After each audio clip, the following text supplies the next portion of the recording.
Deixa eu ver. Acho que sobre anarcapitalismo foi. Agora, ligando com blasfêmia e heresia, eu quero falar sobre um assunto que eu vi ontem no Trivial e me deixou abismado. Que foi o pastor Anderson Silva. Anderson Silva, o lutador, virou pastor? Não. Eu também achei que era isso. Mas não era isso. O Anderson Silva, pastor, ele é. Opa. Ele é um cabo aí. Eu queria entrar no Instagram dele e ver o que ele faz. Bom, vou dar o contexto. Esse Anderson Silva, ele. A gente tava reagindo a ele ontem. Não, na verdade a gente viu ele numa notícia de um tal de Luciano Casarré. Já ouvi falar mal, mas eu não sei o que ele é. Eu só sei que ele é um coach que se diz não ser coach. Ah, e aparentemente ele era produtor de cinema ou algo assim também. E esse Anderson Silva aqui ajudou a condecorar, dar medalha pra ele ou algo assim. Aparentemente o cara é do Insanos, hein? Ele deve ser do Insanos aí. E como eu chamei ele pra porrada, provavelmente eu morreria se ele aceitasse. Mas eu duvido. Mas ainda tá. Ainda está convidado para porrada. E se eu morrer, pelo menos o João e o Francisco, que é minha família, vão se beneficiar da minha fama. Aí, provavelmente temporária, porque provavelmente eu vou sumir depois. Mas, se eles verem isso aí, tentem aproveitar o máximo da fama aí e façam um trivial crescer em meu nome.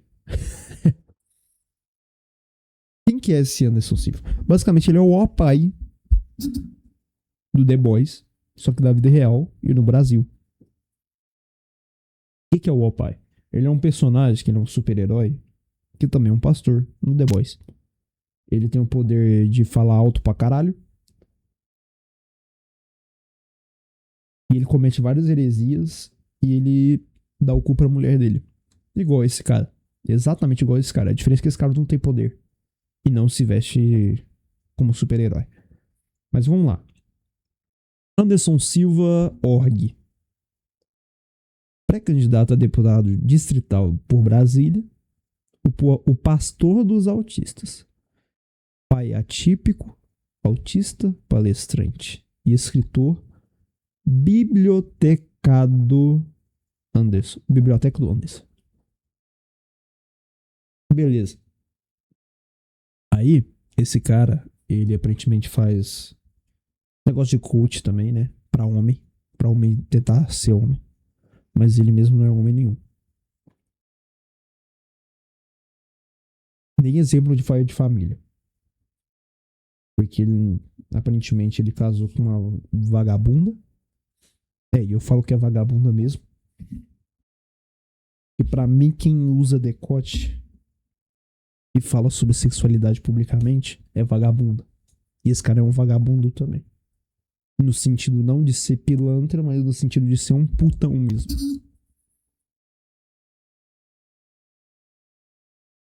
Bom. Aí. Esse cara se diz pastor. Ele é casado com uma vagabunda. E tem ele no Pilates. Tem ele por fim dos pedágios, com esse cara viado pra caralho. Fim dos pedágios para motos. Eu não entendo. Eu tenho raiva de gente que é classista. Fim de pedágio para moto. Fim de pedágio para caminhoneiro. Fim de. O caralho a 4. Tá. Moto anda em rodovia igual. Igual carro. Ah. Mas não afeta tanto a rodovia quanto o carro. Porque é bem mais leve. Foda-se, usa do mesmo jeito. Acaba com pedágio pra todo mundo. Ou tem pedágio pra todo mundo. Somos todos iguais perante a Deus. Somos todos uns merdas pecadores. Tá. Pelo que eu vi aqui, ele tem bastante coisa de motociclismo, coisa que eu não sabia. Tem um vídeo dele fazendo um tricipzinho corda, com a máquina aparentemente não zerada. Então a gente já sabe que ele não é masculino porra nenhuma, porque é um cara que nunca conseguiu zerar uma polia. E aparente móvel também, né? Não é homem de porra nenhuma. Vamos ver quanto que ele tá fazendo aqui, rosca. Aparentemente aos filhos dele. Eu não vou falar dos filhos deles, porque eles não têm culpa nenhuma pelo o pai dele. Bom, tá treinando de Vans. Pra mim, Vans é viadagem também. Tá treinando em academia de rede. Pra mim também é viadagem. Tá fazendo roscas ótimas. Não tem coisa mais gay.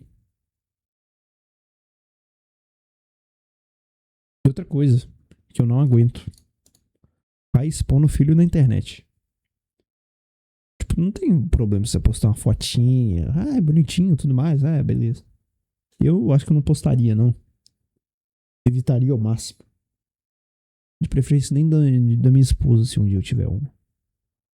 Mas, você é um digital influencer.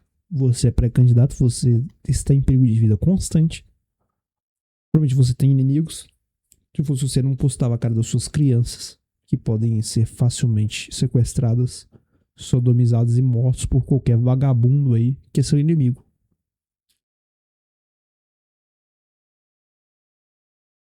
Mas o que você fala é feio, Gabriel. Tô falando coisa muito feia. Não quero pensar sobre isso. Não pensa sobre isso. E eu espero que não aconteça isso com você. Bom, aparentemente agora tem um culto dele aqui. Eu quero reagir. Então vamos lá.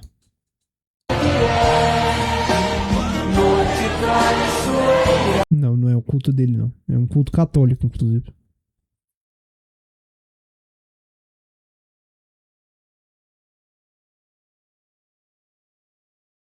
Tá bom, tem aqui a coisa bonitinha.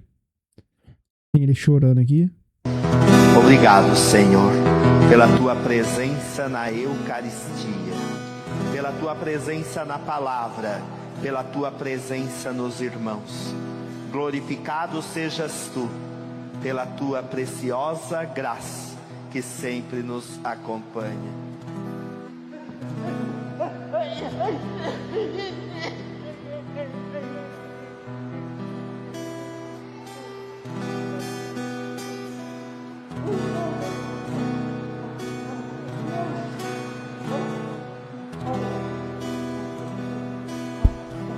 Tá bom. Não sei se isso é permitido ou não.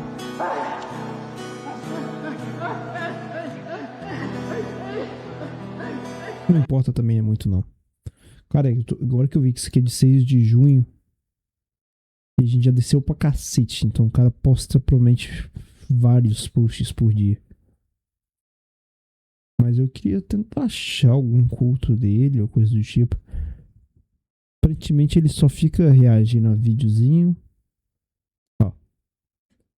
Infelizmente o ódio se tornou a pauta política central dos extremistas conservadores e progressistas. Você tá falando de extremismo. Sei lá. Se você é conservador, ou se você defende alguma pauta, eu acho que você deveria ser extremamente conservador. Tá certo, meu filho? Você deveria ser extremamente conservador. Tá certo? Por quê? Se você defende alguma coisa e você tem tanta convicção disso, você deveria ser um extremista disso. Eu sou um extremista cristão. Ou tento, pelo menos, ser. Porque é difícil ser. Não vou mentir, não. Ainda mais ser cristão. Eu acho bem mais fácil ser um extremista conservador, um extremista nazista, do que ser um extremista cristão. Ser cristão é a coisa mais difícil do mundo. É a coisa mais difícil do universo. É ser cristão. De verdade. O único cara que foi 100% cristão, provavelmente, eu diria, por toda a vida, foi o próprio Cristo. Tava pensando sobre isso hoje. O maior cristão do mundo foi Cristo, porque ele viveu o cristianismo para nos ensinar a ser cristãos também. Então, não sei se a lógica tá certa. Aparentemente ele cantou no Rodox. Não, acho que ele só foi no showzinho e gravou mesmo. Tem ele postando James Hetfield.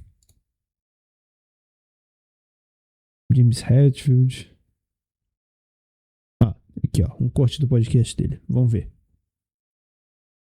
Agora o pastor Anderson, ele tá mais próximo do silêncio, dos livros e o tempo. Você tá mais amigo de qual agora? Mais próximo de qual amigo? De todos os três. Todos os três. Por quê? Eu já sou um cara corajoso, já sou um cara da batalha, do combate. É imprudente, em um momento de deslealdade, você ficar no ímpeto. É do tipo assim, ó, tem um grande filósofo que disse, quando seu inimigo estiver cometendo erro, não o atrapalhe. Então também é estratégia da minha parte o meu proceder. Do tipo assim, ó, sem eu saber literalmente quem são meus inimigos, eu já tenho pistas. E eles me deram vários insumos de contra-atacá-los no momento certo. Então eu não posso meter os pés pelas mãos, por quê? Porque eu amo esses 511 autistas que eu cuido. Então é por eles que eu estou insistindo, é por eles que eu estou perseverando, é por eles que eu estou em silêncio. E no momento certo, sem pressa nenhuma, a verdade vai prevalecer e a gente vai dar uma resposta adequada a todos esses que de maneira desleal, desonesta e sombria estão agindo com tanta má fé. Agora o pastor Anderson, ele...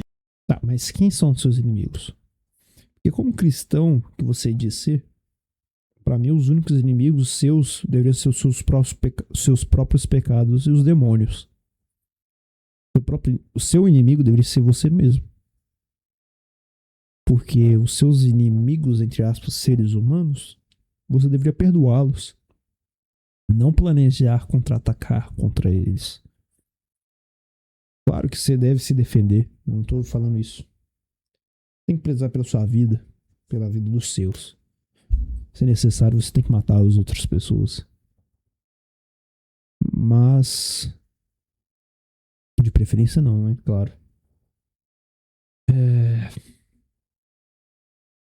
Mas sei lá, eu acho estranho você considerar alguém seu inimigo. Antes de você mesmo. Não sei se você considera você mesmo seu inimigo. Mas pelo que eu vejo, você que dá curso de sexo pra casal, com um pinto de borracha na mesa,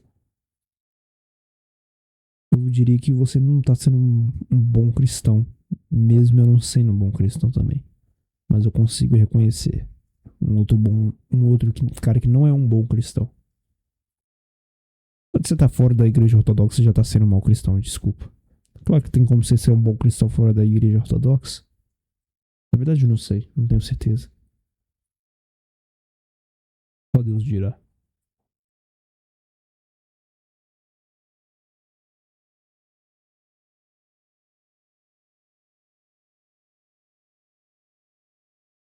Mas sempre tem a imagenzinha dele assim, assim. Beleza.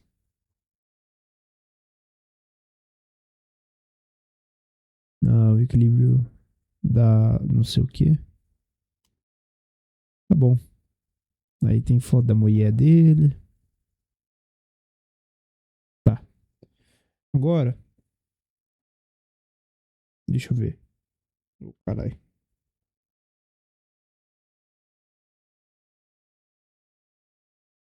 Uma bobagem da minha cabeça. Mas eu acho legal aí. Curiosidade. Bom, voltando aqui.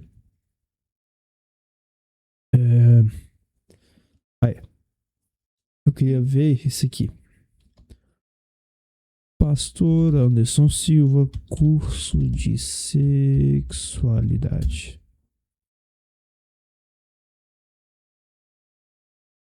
Escola Uma Só Carne, sexualidade matrimonial cristã.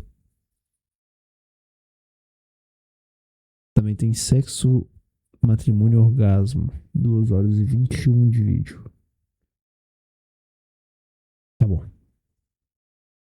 Vamos tentar ver o vídeo aqui de divulgação do curso.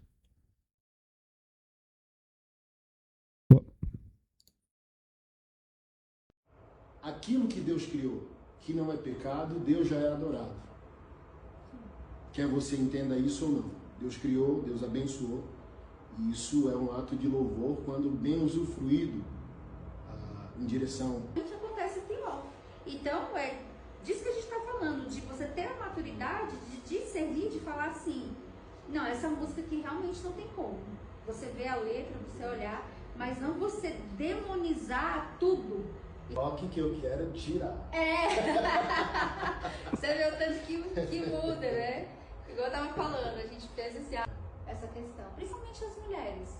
Elas, mas pra quê? Ele não gosta. No início do casamento mesmo, né? Você falava, né? Infecciosa também. Sim. Penetrar o ânus, penetrar a vagina, destruir a esposa. Existem aquilo que Deus criou.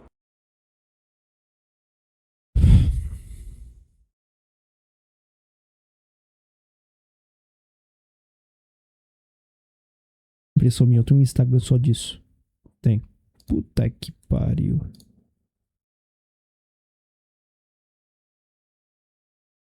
Pior que tem um cara que eu sigo que segue essa porra também, cara. Caralho, velho. Tá. Vamos ver isso aqui. Sexo anal, oral, brinquedos, fantasias. Pode ou não pode? O problema é que, enquanto a igreja foge do assunto, o inferno educa os casais. E sabe o que isso gera? Frustração entre duas pessoas que se amam. Quer ouvir o que nunca te contaram? O link tá na bio ou no botão aqui embaixo. Sexo anal, oral, brinquedo.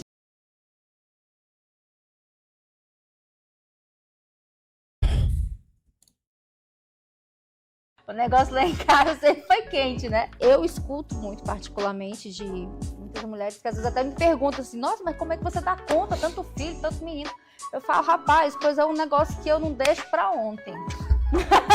Vacilou. Fogo no bombril. Exatamente. Brinco com alguma, né, das minhas amigas. Falo, rapaz, o melhor presente que o Senhor nos deu é esse momento de relaxamento que você passou o dia inteiro com a criança, o menino chorando, gritando.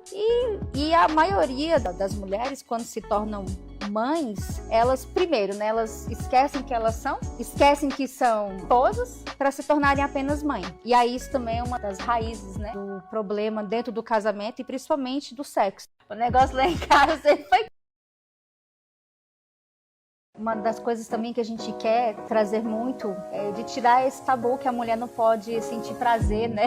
Que a mulher, ela sempre foi colocada nesse lugar, né? Ela sempre tem que dar o prazer pro homem e ela é esquecida. E infelizmente a gente vive isso dentro da igreja. Milhares e milhares de testemunhos que a gente ainda tem de mulheres que não sabem o que é ter um orgasmo, não sabem o que é gozar, não sabem o que é isso. E nem o marido cristão maravilhoso que tá todo domingo lá na igreja, não tem nem consciência, não conhece o corpo, não falam sobre o assunto. Então a gente quis trazer todo esse conteúdo, toda essa proposta sobre todas as áreas do casamento. Uma das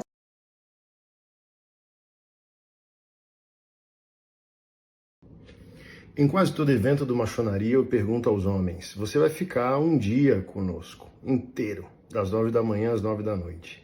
Você deixou uma mulher em casa, você está fazendo um favor a ela ao estar aqui, ou você vai fazer falta a ela porque você é um bom marido, um bom amante? Reflita sobre isso. Muitas mulheres evangélicas não gostam de sexo. Pesquisas mostraram que mais da metade das mulheres evangélicas sequer sabem o que é um orgasmo. Olha que complicado.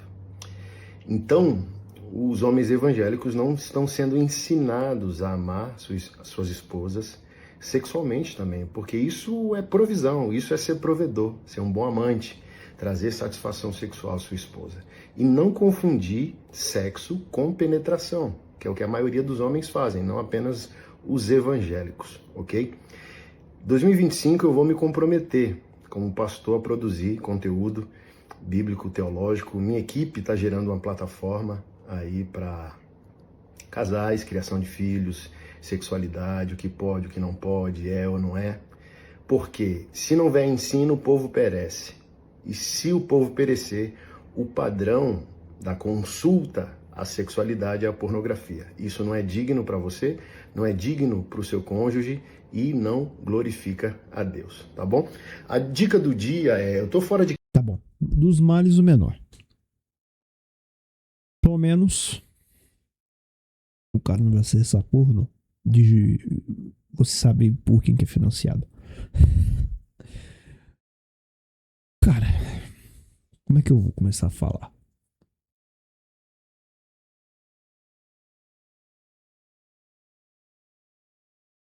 Deus não criou pinto de borracha.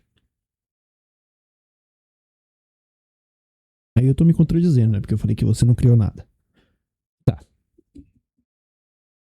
Mas... Você entendeu?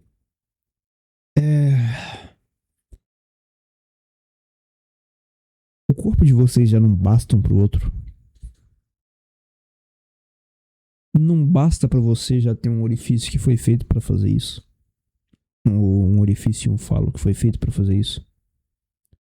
Você tem que mesmo partir pra esses fetichismos? Não sei. Pra mim isso já se torna sodomia. infecciosa, Sim. penetrar o ânus, penetrar a vagina, destruir a esposa. Existem vários raciocínios pastorais, teológicos sobre o tema. Mas já querem ir além, né? Fala assim, então a gente pode É o que eu fazer. sempre digo, se 10 passos para Adão e Eva, meu amigo, eles querem tudo. Exatamente. Então é com isso que a gente precisa tomar muito cuidado, né? Aquilo que Deus criou, que não é pecado, Deus já é adorado. Quer você entenda isso ou não. Deus criou, Deus abençoou. E isso é um ato de louvor quando bem usufruído em direção... A gente acontece pior. Então, disso que a gente está falando, de você ter a maturidade de discernir, de falar assim, não, essa música aqui realmente não tem como. Você vê a letra. Ele aceita que Deus é criador de todas as coisas, mas parece que ele trava na hora de entender que Deus também é o criador da sexualidade, do sexo, do prazer, do orgasmo, da anatomia genital do homem e da mulher. Então, me parece que a religiosidade do diabo e pediu para o diabo concluir a obra. A gente conversando esses dias, assim, como que você percebe esse tipo de resistência, de fortaleza? Oi. Pensa com Deus. Tá.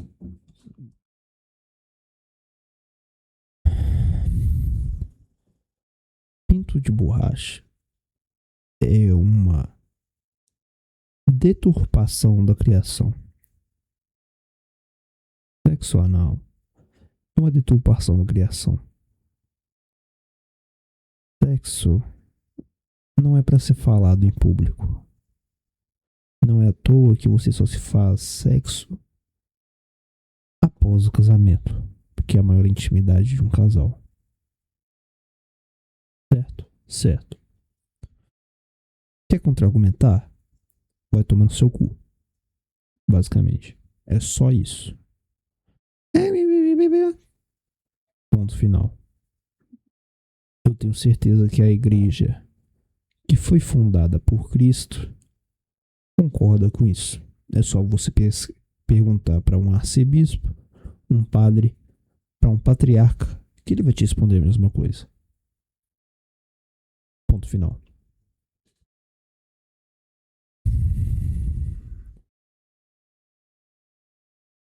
O diabo, ele só deturpa a criação e nada se cria. E nós também. Nós corrompemos a criação com os nossos pecados. Ok? Beleza. Outra coisa. Os casais evangélicos não gostam de sexo. A mulher evangélica não sabe o que é um orgasmo. Sexo não é só penetração. Foda-se. Por quê? Se ela não sabe, por que você vai apresentar pra ela? E provavelmente vai colocar pensamentos luxuosos na cabeça dela. você provavelmente está fazendo alguém pecar. Porque se alguém nunca viu um pornô e você apresenta para ele o pornô, mesmo com algo ruim, a curiosidade humana vai fazer com que aquela pessoa busque possivelmente aquilo. Você apresenta essas deturpações, esses fetichismos para uma pessoa que ela não conhece, porque ela teoricamente tem o direito do prazer. Você está fazendo essa pessoa pecar. Porque o prazer pelo prazer é um pecado. Ok? Por quê? Nessa vida a gente foi feito para sofrer. Não que a gente foi feito. Nós nos condenamos a sofrer com os nossos pecados, com o pecado original. Adão e Eva nos condenaram a sofrer, nos condenaram a morrer. Neste mundo não existe nada além de sofrimento, com alguns prazerezinhos pequenos entre um e outro. Quando você dá uma importância desmedida para sexo, ou para drogas, ou para qualquer coisa, você é cristão, mas tá fumando charuto, tá bebendo vinho. Quando você dá um valor excessivo para um prazer, este prazer se torna um pecado. Correto? Para mim isso aqui não significa porra nenhuma. Se Jesus chegar para mim e falar, para de fumar essa porra, eu vou parar de fumar no mesmo momento. Mas como ele não proíbe, estou fumando. Eu não estou colocando isso aqui no lugar de Jesus. Eu não estou deixando de rezar e ir para a igreja para fumar, para beber. Certo? Isso aqui não está ocupando o lugar de Jesus no meu coração. Se você dá um valor excessivo para sexo, é o primeiro passo para você colocar o sexo antes de Jesus. E o Jesus não é só você adorar ele, não é só você acreditar nele. É seguir os mandamentos dele. Então, se você está deturpando o sexo e colocando o sexo no lugar onde não lhe é merecido, você está pecando. Pronto, acabou. Fim de papo. É isso que eu queria falar. Somente isto. No trivial. E por que eu tô falando disso? Porque eu sinto que no trivial não foi dada a devida atenção pro absurdo disso. E como o trivial ele é mais de comédia, apesar de ter momentos sérios e ter opiniões sérias, no trivial não foi dada a devida atenção a isso. Eu acho importante falar disso. Porque o pecado está entrando nessas igrejas, entre muitas aspas, nessas igrejas, nesses magistérios, pouco a pouco. Então você que é protestante, você que é católico romano, até você que é sedevacantista, que é católico romano também, busque a ortodoxia. Já que você não reconhece esse Papa, não faz diferença você fazer uma missa latina que foi dita por um outro Papa, que, diga-se de passagem, foi excomungado pela igreja criada por Cristo, que é a igreja ortodoxa. Então, a sucessão dos bispos de Roma é uma sucessão inválida, porque o Papa foi excomungado. Então, logo, todo ortodoxo é sedevacante em questão de Papa. Então, eu recomendo fortemente, busque a igreja ortodoxa mais perto de você e participe de uma liturgia. Eu garanto, para você cristão, que vai ser uma experiência totalmente diferente e vai ser uma experiência totalmente... Isso se você estiver numa igreja ortodoxa de verdade e séria. Busque ir na liturgia e você vai ver que é a coisa mais diferente, mais honesta. E a presença real de Jesus está ali. A presença real de Jesus, do Pai, do Filho e do Espírito Santo está ali. Esse podcast começou a ficar mais religioso que deveria. Não que deveria, porque não tem opção, mas ficou bem religioso esse podcast. Não tem problema. Mas é isso que eu queria falar.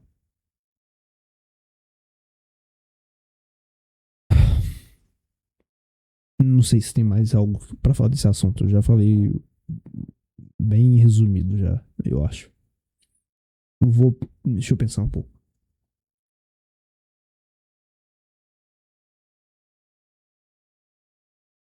Caralho. Tá fumaça vindo no meu olho, caralho. Que merda. Ui. Ah. Então é isso. Qualquer pecado se torna pecado quando você coloca o prazer antes de Jesus. Basicamente, todo pecado é isso. É proibido você comer por prazer? Não sei. Acho que não. Tem que comer só por necessidade? Não sei. O que eu acho que você deveria fazer é não deixar de rezar, não deixar de ir na igreja, não descumprir algum mandamento pra se empanturrar. É pecado você ter inveja? É, claro. É pecado você ter ira? Claro. E eu tenho muita ira. Por isso que eu falo que eu não sou um cristão ortodoxo de vida. Um cristão, um bom cristão. Eu tenho ira pra caralho. Mas eu tento exercitar o perdão a todo momento. É proibido você transar? Não. Na verdade é recomendado. Caso você esteja casado. Casado. É o principal do casamento? Não diria. É uma base do casamento? Sim. Mas não é o principal. Eu acho que vale muito mais vocês dois casaizinhos aí. O tempo que vocês passam abraçadinhos, olhando o pôr do sol, é muito mais prazeroso e vale muito mais. O momento que vocês passam um do lado do outro, rezando na liturgia, na igreja, vale muito mais. O momento que vocês dois estão vendo o filho de vocês brincarem, vale muito mais. O momento que vocês estão brincando com o filho de vocês, vale muito mais. Porque o casamento, ele é entre o homem e a mulher. Mas eu acho que o mais importante do casamento é a família. Porque é um casamento, eu não sei se é a base da família. Claro que a base da família é Jesus Cristo. Mas uma das bases da família, eu não sei se é o casamento. O casamento de vocês pode estar uma bosta. Vocês podem ter várias desavenças. Mas vocês sacrificarem pra manter esse casamento, pra manter a família. Não pensei muito sobre isso. Mas você pode tirar suas conclusões a partir desses pontos que eu estou levantando. E depois eu vou tirar conclusões também. Já transei? Não. Nunca nem beijei na boca de ninguém. Nunca namorei. Ah, pra você é fácil falar. Não sei. Será que é?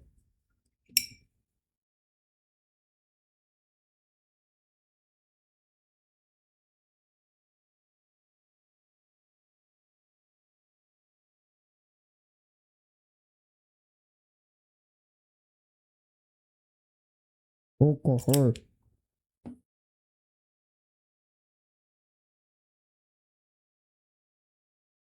Eu acho que esse charuto já não vai mais não. Vai um pouquinho sim. Ei, me sujei tudo de cinza. Ah.